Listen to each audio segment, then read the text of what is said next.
Bueno, como ya ustedes mismos me presentaron, yo me llamo Amelia García Díaz.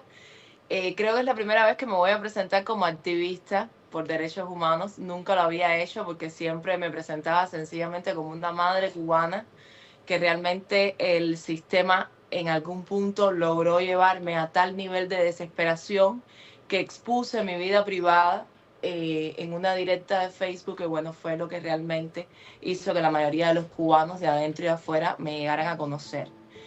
Ante la presión que ellos ejercieron sobre mí y que han ejercido sobre muchísimos otros, incluso en circunstancias peores que en la mía, tuve que salir para España. Actualmente estoy exiliada acá en España, gracias también al estatus legal migratorio que tiene mi esposo en este país. He tenido la posibilidad de poder continuar denunciando la situación de Cuba.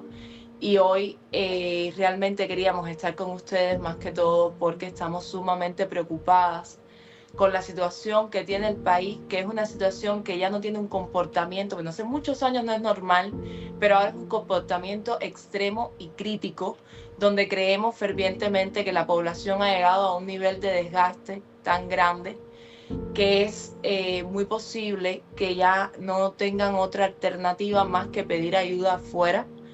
De Cuba las imágenes que me llegan casi todas son verdaderamente preocupantes. Yo estoy muy asustada, sobre todo porque yo todavía tengo familia en Cuba. O sea, yo tengo gran parte de mi familia en Cuba, ya está en la misma situación.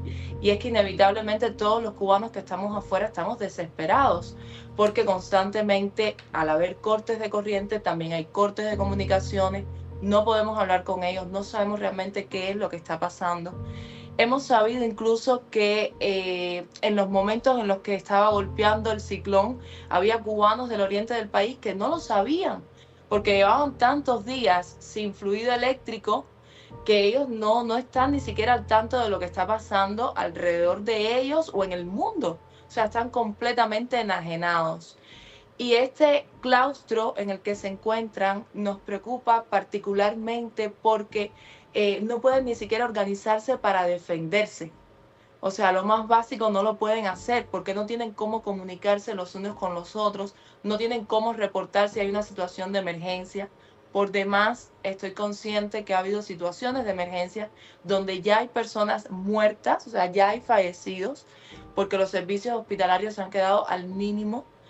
eh, Otros, pues bueno, están hablando, por supuesto, de que la poca comida que tenían ya prácticamente se echó a perder en su totalidad, porque estamos pensando, y en este sentido tenemos que criticarnos todos un poco, somos un poco habanocentristas, y entonces tomamos como referencia los tiempos de la capital, que por supuesto es la de mayor densidad poblacional, pero realmente La Habana entró en este ciclo el viernes, pero ya desde otros días anteriores había otras provincias que estaban siendo igualmente afectadas. O sea, estamos hablando de cortes de fluido eléctrico de 16, 18, 20 horas. Es mucho tiempo seguido.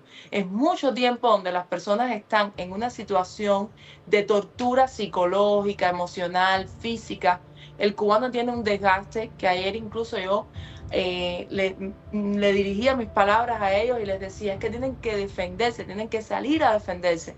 Pero luego me quedaba pensando y yo decía, ¿realmente tendrán fuerzas para defenderse? Exacto. Porque yo me pregunto si yo llevara una semana o un mes o prácticamente los últimos 3 años, es que desde el 11 de julio, ¿qué fue lo que motivó? O sea, ¿cuál fue el punto, el detonante del 11 de julio? Estamos hablando de 3 años de desgaste psicológico, físico, emocional. Ya es demasiado. O sea, ya Amelia, estamos en el punto que es demasiado. pero en el caso de que el pueblo salga a exigir, como lo está haciendo ya, porque estamos recibiendo protestas desde que comenzaron estos apagones en todo el país, porque el país hubo un día en el que no tuvo electricidad, la represión va a llegar. Entonces, ¿cómo crees que debemos actuar? ¿Cómo podemos organizarnos? ¿Cuál sería tu iniciativa para responder a la represión que va a tener el régimen y ya está teniendo con los que deciden solamente protestar? A ver, mira, si algo podemos hacer los cubanos que estamos fuera de Cuba es amplificar la situación que está pasando en Cuba. Por muchos años la narrativa ha tenido un solo espacio y ha sido el espacio de la dictadura que rige en Cuba. Han ganado espacios en organizaciones internacionales al punto que los cubanos llegamos a sentir yo he llegado a sentir que a nadie le importa la situación de Cuba. Y yo estoy segura que ella haya sentido lo mismo, y estoy segura que ustedes han sentido lo mismo, porque ellos han ganado en tantos espacios como Naciones Unidas, como los espacios asociados a América Latina, como el propio Parlamento Europeo. O sea, hay tantos espacios en los que ellos han manipulado la información, que lo que nosotros podemos hacer ahora mismo es quitar esas cortinas de humo y dejar ver al mundo lo que realmente está pasando dentro de Cuba. Porque nosotros no podemos seguir permitiendo que cada vez que salgan a manifestarse se los lleven presos, los golpeen, los amenacen, los destierren, nos destierren. O sea, eso no podemos seguirlo permitiendo. Entonces, dentro de Cuba nosotros sabemos que no existe un mecanismo para brindarle protección a las personas. El único mecanismo que nosotros tenemos es exponer claramente lo que está pasando y empezar a pedir a gritos ayuda. Es decir, tienen que sancionarlo, tienen que girar su atención, como mismo lo hacen, porque lo hacen con otros países, lo hacen con Palestina, lo hacen con la situación de Israel, lo hacen con la situación de Ucrania, y no estoy disminuyendo la situación de esas naciones, que evidentemente es una situación conflictiva, es una situación preocupante, con pérdidas de vidas humanas, pero tú no puedes decir, este problema es peor que este problema que nosotros tenemos aquí. Porque, por ejemplo, en el conflicto Rusia-Ucrania, yo siempre digo, bueno, es una nación invadiendo otra nación. Hay un conflicto armado, evidentemente hay una situación de peligro para civiles, pero hay un conflicto entre dos naciones, ambas con una capacidad militar de respuesta, ¿no? Evidentemente Rusia con una capacidad superior y demás, pero Ucrania está respondiendo. Pero es que el pueblo de Cuba está desarmado. Por supuesto. O sea, es un pueblo desarmado contra un ejército. Más bien, bueno, un ejército contra ellos. Entonces, no es la primera vez que lo hemos visto. Ya yo sé que de Cuba ya empezaron a haber detenciones desde anoche y ni siquiera tenemos idea de a quiénes se llevaron detenidos. No lo sabemos. Porque en medio del corte de la corriente, de la falta de comunicación, entonces ya ni siquiera sabemos qué es lo que está pasando. Ese nivel de abandono es el al que no podemos llegar. Entonces nosotros somos una comunidad, yo diría que una comunidad privilegiada en muchas naciones, donde se respeta nuestro conocimiento, donde se respeta nuestro emprendimiento, y nosotros tenemos que utilizar todo eso para decir, presten atención a lo que está pasando en mi país y presionen, porque no puede continuar pasando. Recientemente yo tuve la oportunidad de participar en el foro de CEDAW de Naciones Unidas, y yo sentí por primera vez que si bien no tenía toda la libertad de poder levantarme, encender el micrófono y decirles en sus caras, mentirosos, no es cierto lo que están diciendo, yo sentí que por primera vez los relatores y expertos de Naciones Unidas estaban tomando en cuenta y en serio lo que decía la sociedad civil cubana y las denuncias que estábamos haciendo. Y hay una realidad, ellos no son una isla en Marte, ellos son una isla en el planeta Tierra, y por tanto ellos necesitan apoyo internacional. Ahora mismo ellos necesitan apoyo internacional. Entonces hay mecanismos para presionarlo. Sí existen. Claro. Existen esos mecanismos. Ojo, no confundirnos. Yo se lo digo a los cubanos y lo voy a repetir. No va a venir nadie de afuera a salvarnos. Eso no va a pasar. Nosotros tenemos que luchar para salvarnos. Hay un solo camino y es librarnos de ellos. Es o ellos o nosotros. No hay un punto medio. No. Pero sí es cierto que no es lo mismo jugar en el equipo de o ellos o nosotros, desarmados y en silencio, sin que nadie sepa de nuestra lucha, sin que nadie pueda brindarnos el más mínimo apoyo, que jugar con apoyo del exterior, que nosotros podemos llamar la atención sobre esa imagen que hay del pueblo de Cuba y de lo que está pasando en Cuba. Y nos toca además decir, no es esa isla paradisíaca que ustedes imaginan, donde la gente vive feliz siendo pobre. No es cierto. O sea, eso no es cierto. Por años se ha perpetuado la imagen de que los cubanos estamos de acuerdo con ser muertos de hambre. No es cierto. No es cierto. Y sobre todo sometidos así de manera feroz por la tiranía. Amelia, sudafricanizar el tema cubano es a grandes rasgos lo que tú estás queriendo hacer, y eso yo lo veo genial. ¿Sabes?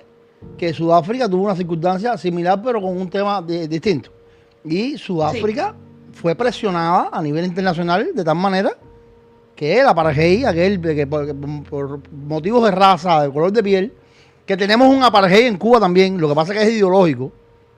Exactamente. Y entonces, sudafricanizar el tema cubano, es lo que estás diciendo, es genial. Sí, la verdad. Lo que pasa es que países como Rusia, Irán, Venezuela y China no creo que se dejen presionar por, o sea, esto le corresponde, como tú dices, a las Naciones Unidas, a estas organizaciones que hasta cierto punto pueden influir en algo o no, pero no creo que sea en mucho porque hay intereses en común ahí, que tiene que haber un negocio turbio tras de esto. O sea, es el pueblo cubano, como bien tú dices. Exacto. Es que esta es la guerra de a Dios rogando y con el mazo dando. O sea, podemos mover todo tipo de influencias, pero tenemos que estar claros que esta es nuestra lucha, que nadie la va a luchar por nosotros, que nos toca a nosotros decir se acabó y plantarnos de brazos así cruzados, sentarnos y decir no va más, no lo acepto más, no lo tolero más, no me voy a prestar más para el juego. Y esto de no prestarme para el juego, esto hay que interpretarlo de muchas maneras, caballero. Hay que hacer una conciencia de hasta qué punto juegan el equipo de los abusadores. Porque yo, por ejemplo, que sigo mucho todo lo que tiene que ver con mi país y desgraciadamente no lo puedo seguir desde donde quisiera seguir, lo que es sentada en la sala de mi casa en La Habana, ¿no? Yo, por ejemplo, me indigno muchísimo al punto de ver una publicación de Facebook, por ejemplo, del 8 de octubre, los niños recibiendo la pañoleta. Y los padres todos orgullosos tirando fotos. ¡Ay, ya es pionero! ¿Ya es pionero de qué? Un niño que tú posiblemente mandaste para la escuela por la mañana sin tomarse un vaso de leche. Seguro. Que es lo más básico que le puedes dar a un ser humano. Es que no. O sea, no podemos rayar en ese tipo de absurdo porque la imagen que empezamos a proyectar es que estamos de acuerdo con su sistema, estamos de acuerdo con sus políticas, estamos de acuerdo con su gestión de gobierno y estamos de acuerdo con vivir mal. Claro, y hoy el problema que confiamos que algún día viviremos mejor y es mentira. Estoy completamente de acuerdo contigo. Yo creo que hoy es el momento de, porque dices, bueno, y si no me dejan entrar al niño a la escuela, bueno, hoy hay niños a la escuela que no se ponen la pañoleta porque sus padres no lo permiten, pero hoy esa dictadura no le importa que tu niño no vaya a la escuela porque decidió quitar la energía eléctrica por su mala gestión y hoy tu niño no va a la escuela. Así que imagínate, porque también son ya son las 12 de la noche para Yaya y la tenemos en línea. Yaya. Pero no te vayas, quédate. No, quédate, no te vayas. Vamos a hablar con las dos. Sí, claro. Qué irónico que el parón tan añorado por todos nosotros, o sea, asfixiar económicamente las arcas de la tiranía, ellos se lo impusieron ellos mismos por su gestión económica, empresarial y demás, en fin, que provocó esto.